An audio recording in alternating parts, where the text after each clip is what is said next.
Como noticiamos há pouco, o ministro Alexandre de Moraes proibiu a transmissão ou veiculação de entrevistas do ex-presidente Jair Bolsonaro nas redes sociais.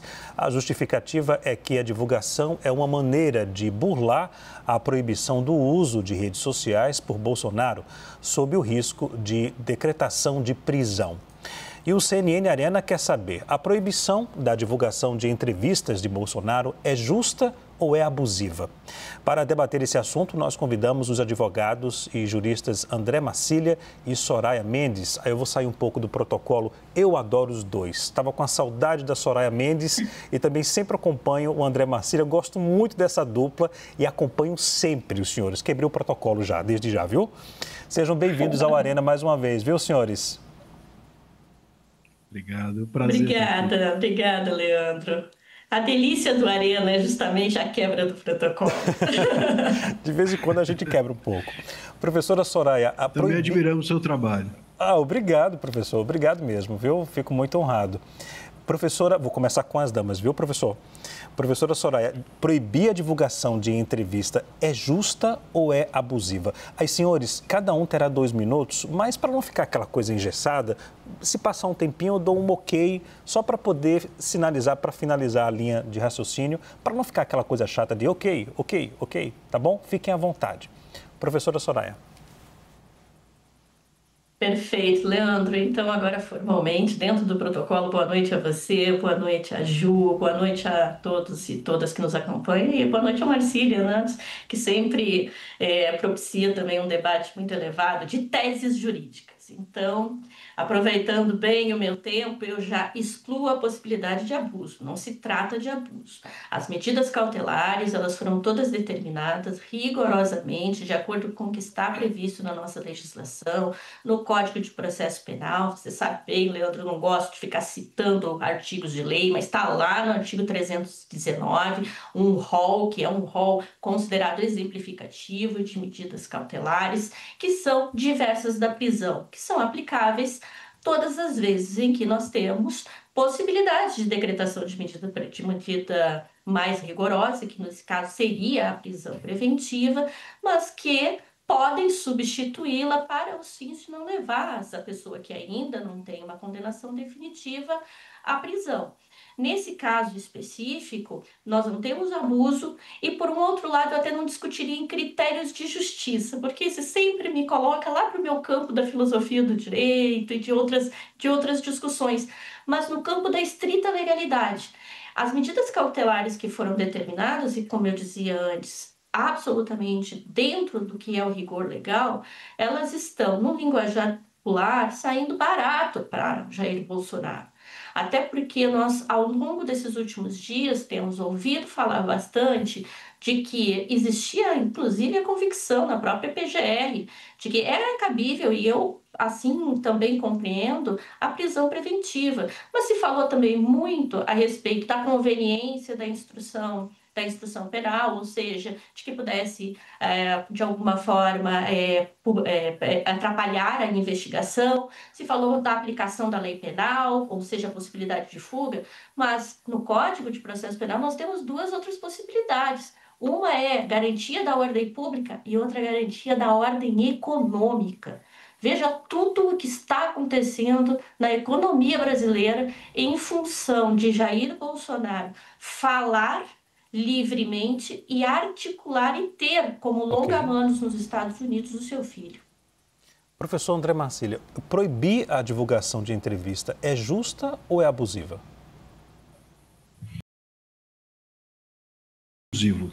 E vamos dizer que essa ordem que agora hoje foi dada, inclusive em remendo à ordem de sexta-feira, foi dada de ofício ao que se consta. Quer dizer, é um negócio completamente absurdo. A jurisprudência, inclusive, ela é pacífica no sentido de que toda ordem penal restritiva deve sempre ser dada a pedido de alguém ou ouvindo-se as partes. Não foi o que aconteceu. E veja, não existe nem em Código Penal, nem em legislação alguma, e muito menos na Constituição, a permissão a que um juiz proíba alguém de se manifestar. Vamos nos lembrar que nós tivemos aqui por diversas vezes nesse país, presos dando entrevistas à imprensa. traficantes, chefes de facção e até mesmo o ex-presidente Lula, quando esteve preso, foi, pelo próprio STF, permitido que ele desse entrevista. O STF considerou como um precedente que hoje nós temos firmado que impedir, na época, o presidente Lula de se manifestar ou de falar com a imprensa seria censura. Foi assim chamado pelo STF. Como é que eu posso entender que nós temos na legislação um impedimento se presos podem se manifestar, por que soltos não poderia? E como é que eu posso entender que o STF age de acordo com a sua jurisprudência se em caso anterior como esse, ele agiu de forma exatamente oposta? O presidente Lula estava preso, o ex-presidente Bolsonaro está solto. Por que em um caso vai ser de uma forma, em outro será de outra? E pior ainda, não é só, Leandro, impedimento de que ele dê entrevista. A decisão do ministro Moraes, que vai se remendando uma na outra para tentar silenciar o Bolsonaro, parece essas decisões do ministro Moraes vão parecendo aquelas calças de festa junina, de tanto remendo que tem. E a gente precisa entender que ele está proibindo transmissão e retransmissão de imagem, voz e trechos, até de trechos escritos do Bolsonaro por terceiros. Quer dizer, ele não está punindo Bolsonaro, ele está punindo a imprensa, ele está punindo pessoas que divulguem de alguma forma aquilo que o Bolsonaro diz ou disse, nem isso está claro, porque talvez ele esteja até inaugurando aqui um capítulo novo na nossa doutrina, que é a censura retroativa, uma censura que pode se dar ao passado, ao que foi dito pelo presidente Bolsonaro, ou seja, pune o Bolsonaro, pune a imprensa, pune a todos nós, a mordaça é colocada em todos. Isso, obviamente, não é constitucional. Eu vou chamar também, senhores, a nossa analista Juliana Lopes para poder fazer pergunta e participar do debate também. Juliana? Soraya e André, muito bem-vindos. Obrigada pela participação. Queria começar pela professora Soraya, fazendo a mesma pergunta para os dois.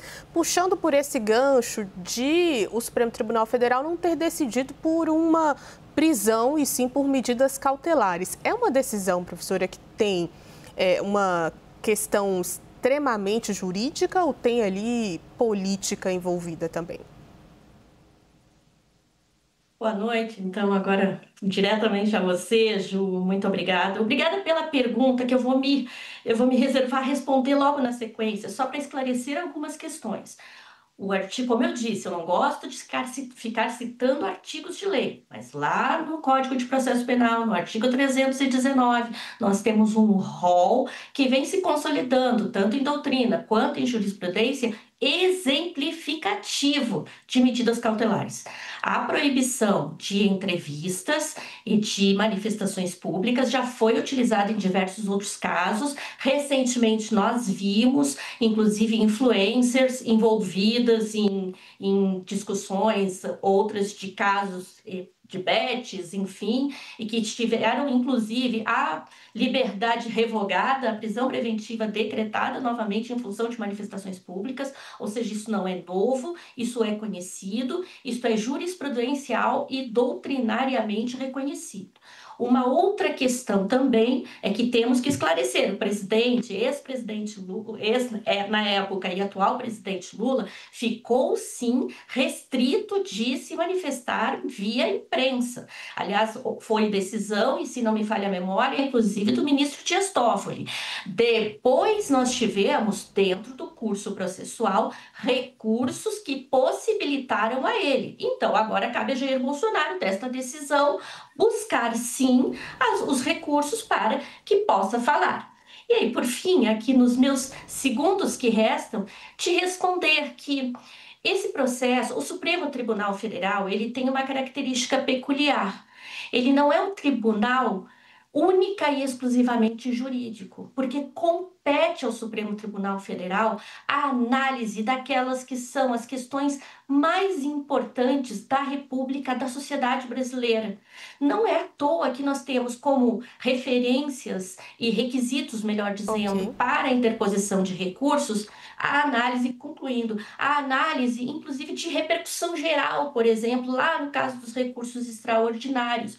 O que quer dizer isso? Tem que se demonstrar para a Corte que aquela questão é extremamente importante. Então, a Corte tem sido muito cirúrgica nessas análises. E eu aqui acrescento não só a corte, a PGR também, porque se sabe, até pelas notícias todas que a própria CNN tem divulgado, que existe um movimento muito forte no Brasil para a tentativa de desestabilização das instituições e da sociedade brasileira. Então, tem um caráter político, sim, Ju. Marcília, tem caráter político ou estritamente jurídico optar por medidas cautelares e não pela prisão preventiva do ex-presidente? Olha, só também pegando então o gancho da professora, veja, é de fato um rol exemplificativo e não exaustivo, mas o rol exemplificativo, ou seja, aquele que cabe outras coisas para além do que está escrito, não é porque ele é exemplificativo que ele pode caber qualquer coisa inconstitucional, inclusive. Então a gente precisa entender, portanto, se para além do que é possível um juiz fazer, se aquilo que ele faz é constitucional, porque se não for constitucional, não pode fazer, independente de haver um rol exemplificativo ou não. E aí é que está a questão. O que precisa para você poder permitir que se proíba alguém de dar uma entrevista ou não? Haver garantia da ordem pública? Como a professora estava dizendo, haver garantia da ordem pública ou da ordem econômica? Como é que eu posso acreditar, por exemplo, que o Champinha dá uma entrevista ou que o Fernandinho Beiramar dá uma entrevista ofende menos a ordem pública do que o Bolsonaro dá uma entrevista? Não faz o menor sentido. E mesmo no caso do Lula, ele teve recursos e os recursos caíram onde? No STF. Então, se o STF firmou jurisprudência nesse sentido, não faz sentido agora o próprio STF dar uma decisão contrária a si próprio e fazer o Bolsonaro ter de recorrer ao próprio STF para ele chegar à conclusão que ele já tinha chegado antes. Não faz sentido. Até porque não tem a quem recorrer das decisões do Moraes, como a gente sabe, tem sido impossibilitado todo e qualquer recurso, porque as decisões tomadas por ministros do STF, decisões monocráticas tomadas por ministros do STF em inquéritos, elas são impassíveis de recurso, e isso é uma jurisprudência do STF. No caso Lula, isso foi possível simplesmente porque o caso do Lula estava na primeira instância, o caso do Bolsonaro está na última instância. Então não faz nenhum sentido. Isso mostra todo o caráter realmente político, chegando na tua pergunta, Juliana, porque, repito a você, como é que eu posso acreditar que um traficante ofenda menos a ordem pública dando entrevista do que um ex-presidente da República? Não faz sentido. É claro que tem um tom político nisso, é claro que essa decisão é política e isso tem de ser, sim, evitado ao máximo. Uma coisa é uma Suprema Corte dar decisões que influenciam na política por ela ser a suprema instância. Outra coisa é as suas decisões serem contaminadas pela política e os ministros se tornarem mais instrumentos da política do que da técnica jurídica. Leandro. Senhores, uma outra pergunta. E agora só temos 1 minuto para a resposta. Vou começar com o professor André Marcília, já que eu comecei com a professora Soraya. Professor, a determinação do ministro Alexandre de Moraes é correta ou abusiva ao envolver terceiros? Leandro, é totalmente correto. Eu vou fazer um exercício aqui com vocês. Como ele diz que transmissões e retransmissões nas redes sociais são proibidas, eu devo acreditar, por exemplo, que se o presidente Bolsonaro, o ex-presidente Bolsonaro, for convidado por um jornal da imprensa escrita ou por uma emissora de TV, ele pode dar entrevista. Então isso já também desmente a questão de que seria um atentado à ordem pública, porque se ele pode dar para uma imprensa escrita, a proibição é para as redes sociais. Segundo a decisão do Moraes, está escrito dessa forma, transmissões ou retransmissões para redes sociais. Então, por exemplo, um jornal pode entrevistar o Bolsonaro, uma emissora de TV pode entrevistar o Bolsonaro, mas se aquilo for publicado nas redes sociais, aí não pode mais. E se a imprensa publicar nas redes sociais, o Bolsonaro vai preso por um ato de terceiro. E se o Bolsonaro der a entrevista e a emissora publicar nas redes sociais, talvez a própria emissora possa ser punida. Isso é completamente fora do ambiente jurídico. A gente não tem, aliás, fora do ambiente da lógica, inclusive, e isso tem de ser evitado não só no caso Bolsonaro, mas em qualquer um, para que a gente tenha um mínimo de segurança jurídica no país. Ok. Professora Soraya, a medida ela é correta ou abusiva ao envolver terceiros? Leandro, vamos lá. Nenhum criminoso, para usar os termos que normalmente a extrema-direita utiliza, inclusive em relação a pessoas que são pessoas que estão aguardando o julgamento, nenhum outro criminoso neste país tem a possibilidade de provocar o que Jair Bolsonaro e a sua família provocaram, como uma taxação de 50% imposta pelos Estados Unidos.